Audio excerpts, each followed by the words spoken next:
चलो भजो भजो पर हाँ चल लो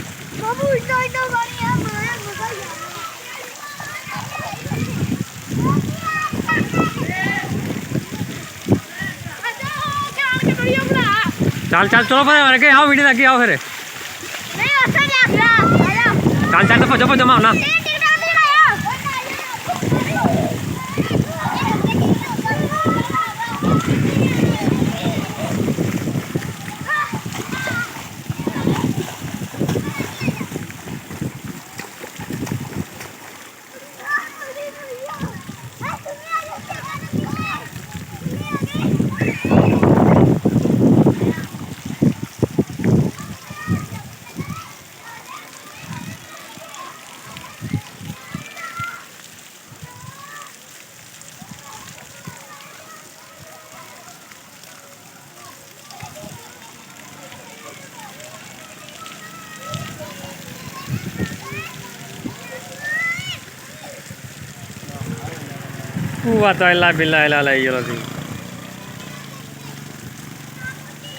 आज इन्नी बारिश हुई कि देखो बच्चे नहा रहे हैं लेकिन बाजार जो भर गया लोगों के घर पानी वड़ गया बाजार सोलह नालियाँ कोई शायद नजर नहीं आ रही।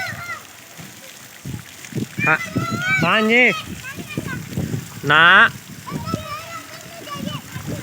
बहुत ज़्यादा बारिश हुई।